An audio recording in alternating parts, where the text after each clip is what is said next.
Welcome to Crash Reviews. My name is Crash, and this is my spoiler review for The Mandalorian Season 2, Episode 6. So let's get into it. I did put up a spoiler-free review.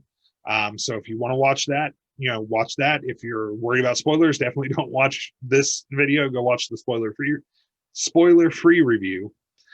This one, I'm going to do all the spoiling.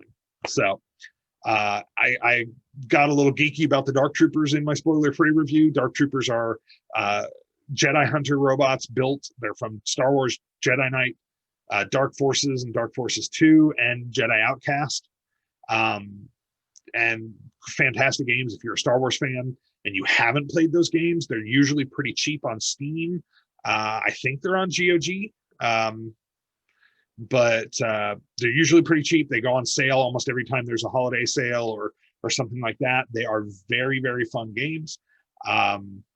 They still have some of Jedi Knight, Jedi Outcast is when you really get force powers, and that still has some of the best examples of force powers I've seen in any Star Wars game.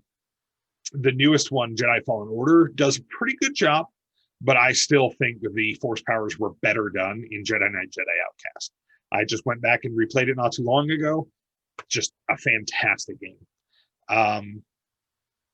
But to get back into this episode, so Mando brings Grogu to the Jedi Temple, and the stone, the magic stone that he needs to sit Grogu on. Which, I mean, it's kind of funny. I like the mysticism that they're putting back into the Jedi Order. The original trilogy had a lot of that mysticism, the mystery and the magic and stuff. These were kind of space wizards sort of deal. And then the prequels really took a lot of that mysticism away because it was just Jedi everywhere. Everywhere you looked, there were Jedi, and understandable. I understand why, but it did banish a lot of that mysticalness from the original trilogy. The sci fantasy element. And I do like them bringing that back, with Mando's lack of understanding of the Jedi and their force powers and a lot of other beings. And it actually brings home the fact that there weren't that many Jedi. Back in the day, most people would go their whole lives without ever seeing a Jedi. They were very rare, exceedingly rare. We saw hundreds of Jedi because we were focused around the Jedi Order. But in reality, most people would never see a Jedi in their lifetime within Star Wars. There's not that many Jedi. Thousands of Jedi in a galaxy of trillions of beings is, not that many Jedi. And so we're seeing that because all these people on these outer rim worlds and things, they don't know much about Jedi. They've heard of Jedi maybe, some mystical sorcerers and stuff, but they don't know anything about the Jedi. So it's kind of cool seeing that mysticism again. And, so Mando brings Grogu, sits him on the rock. Nothing happens. And of course, then Mando steps away, or the Slave One comes in. Slave One, Boba Fett. Slave One swoops in. I geeked out. I got strange looks because I was like, that's Slave One. And I mean, it was Slave One, but I recognized it and I knew that was Boba Fett. Any big time Star Wars fans probably realized that was Boba Fett. There was a lot of talk about being Boba Fett in season 1 when we saw the boots that went up to the dead assassin, who turns out not dead. She's at least part robot now, part android. Got a bunch of cybernetic replacements courtesy of Boba Fett, and so she works for him now, which is nifty. It's kind of cool because I know myself, and I imagine a lot of other people were kind of disappointed to see such an awesome actress like Ming-Na Wen. One moment. Ming-Na Wen. So, go figure. Call her an awesome actress and then forget her last name. But, sort of forgot. But Ming-Na Wen, fantastic actress. Loved her as May in Agents of S.H.I.E.L.D. And yes, Agents of S.H.I.E.L.D. was a dead horse that got drug along behind the truck for, a few years. But she as May in that show is fantastic. And she's been in, other shows and movies, but that I was first introduced to her in Agents of S.H.I.E.L.D. And then I've seen her in other things after the fact. But seeing her in the in season 1 was awesome. So getting to see her come back is pretty cool, especially since she's going to be looks like she's going to be in the next couple of episodes, which is awesome. We're also getting Bill Burr's character back, the sniper from season 1. Mando's going to have to go rescue him. So we're going to have Cara Dune. We're going to have sassy sniper boy from the season 1. We're going to have Boba Fett. We're going to have Ming-Na Wen. We've got Mando. I'm kind of hoping he's going to go get the Marshal from Tatooine, because I'd love to see Oliphant, Timothy Oliphant. I think that's his first name is Timothy. I'd love to see Timothy Oliphant come back for more than just the one episode. But if he doesn't, oh well. It was a cool story in episode 1. I liked it. But I would like to see him come back, since he definitely owes Mando. But so we're gearing up for another big finale with him and all his buddies. So it's following the same kind of formula season 1 did. So I'm kind of curious who we're going to lose. Assuming it follows a similar formula, we may lose 1 or 2 people. Now Bo-Katan and Ahsoka, he'll have to go gather them too. So I'm really curious to see what we get for this season finale. And I mean, Bo-Katan has every reason to go after Moff Gideon as well. And Ahsoka and Bo-Katan are friends, and Ahsoka, is very likely to go help rescue Grogu. So I'm assuming we're going to get Ahsoka and Bo-Katan and the other 2 Mandos, all, this whole gang of super cool, awesome, people going after Grogu, or alternatively Moff Gideon for the Darksaber that he was flashing around in Grogu, that meanie. Was kind of funny to see Grogu in there beating the tar out of those stormtroopers with his force powers, just flinging them all over the place, letting loose. I really, really enjoyed the episode. I loved seeing the Dark Troopers in action. I loved seeing Boba Fett in action. The martial prowess with the gaffy stick from the Tusken Raiders was a little bit of a surprise. Those poor stormtroopers.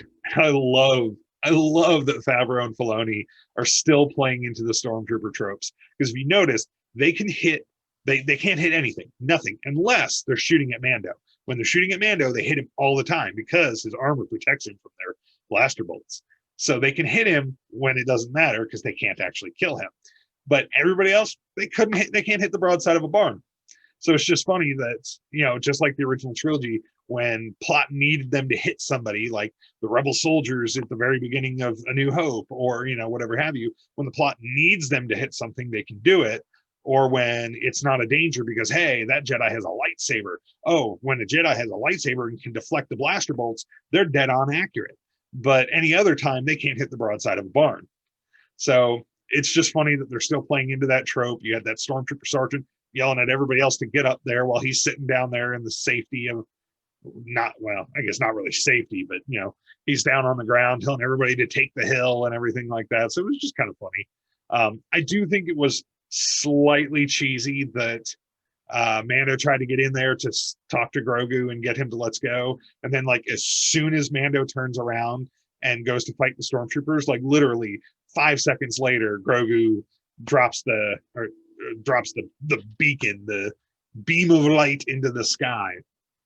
So I did think that was a little cheesy, just a touch, because really, I mean, it was just the timing was a little too perfect for that. And then, Mando happened to leave his jetpack on the ground. So which is why in my spoiler-free review, I gave the episode a B+. I couldn't really cover the exact reasons without spoiling, but the leaving the backpack, he happened to leave the backpack. Why did Boba Fett need him to leave the backpack? That really didn't make sense, other than making sure he couldn't go up to take out Ming-Na Wen's character.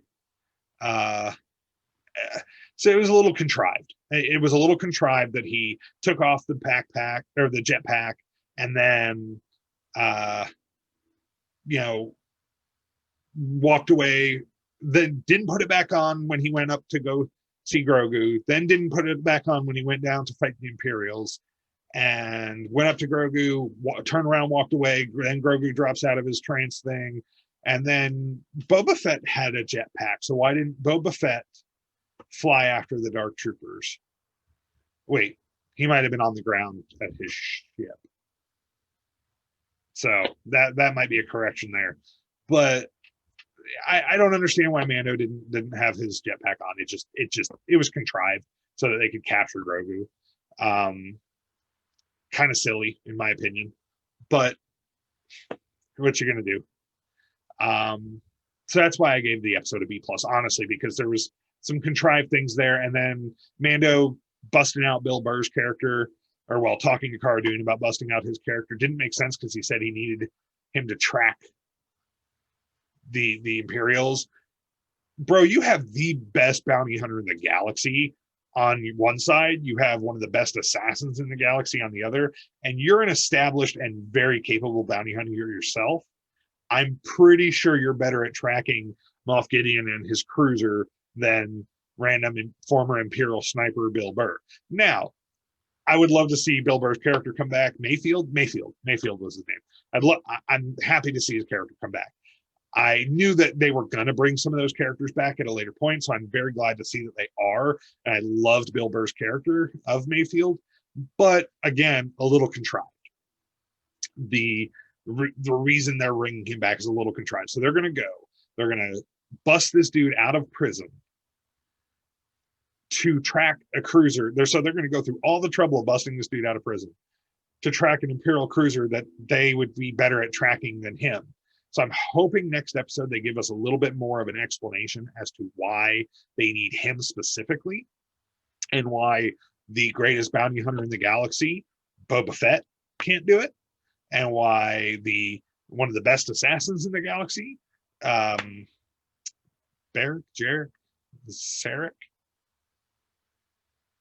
something like that, was her name. But Ming-Na Wen's character. So yeah. Again, contrived, good episode. I enjoyed it. Touch shorter than some of the others, but only a couple minutes shorter than episode 3, and only like 4 minutes shorter than last week's episode, or the Ahsoka episode. So I mean, it really wasn't that short, and it was over 30 minutes. So I mean, I can't really call that short. It is the shortest so far this season, and I imagine the next couple of episodes are going to be fairly lengthy. But overall, I really enjoyed the episode. It was a good time. I had a couple, like squee moments with, Slave One and Boba Fett and the Dark Troopers and everything. So I had a lot of fun with the episode. I don't give it quite as high of a rating because some of the plot points were pretty contrived and forced. And I guess I've come to expect quite a bit better from this crew because in the past they've been pretty solid with their writing. So it just felt like this was a little bit jimmied. So yeah, but I did enjoy the episode. Same score as my spoiler-free episode, and I'd give it a B plus. Took a few hits for the contrived plot points, but I enjoyed it. I think it's going to be really good setup for the next couple episodes. I imagine this is going to be a huge finale as they go to hunt down Moff Gideon, and then next season, or perhaps some kind of spin-off show. Would be really cool to see Cara Dune, Bo-Katan, and Ahsoka Tano go hunting Grand Admiral Thrawn. That would be an amazing side spin-off series, and then it can cross over with Mando and stuff like that. That would be an awesome side series. Don't know if we'll get that, but it would be so cool if we did, and they could bring Ezra into that, and I would love to see Cal Kestis get brought into this because what is his name? Cole Monaghan, I think, is the actor. Cole. Probably, maybe. He plays Ian Gallagher in Shameless, but he played Cal Kestis in Jedi Fallen Order. It'd be really cool to see him come into the show since he'd be a little bit older, since this is further down the road. It would be really cool. I would very much enjoy seeing him come in live action. I mean, they have the actor. He did the facial capture and everything for the game. So, I mean, they just dress him in Cal's robes and stick him on stage. Here you go, bud. It would be really cool to see. I do want to see them start to expand the Star Wars universe a little bit. But right now, I can understand playing it safe. I do understand them playing it a little safe. I understand them sticking to known, well-established things, especially for fans, because the newer Star Wars trilogy did not appeal to fans. a lot of, hardcore diehard Star Wars fans, and not even diehard. I know a lot of just casual Star Wars fans that did not appreciate the new Disney trilogy. If you're somebody that appreciates that trilogy and likes it, awesome. Art is subjective. Everybody sees art differently, and movies are definitely an art form. So if you enjoy them, awesome. I'm glad you do. I genuinely am glad that you enjoy them if you do. I did not.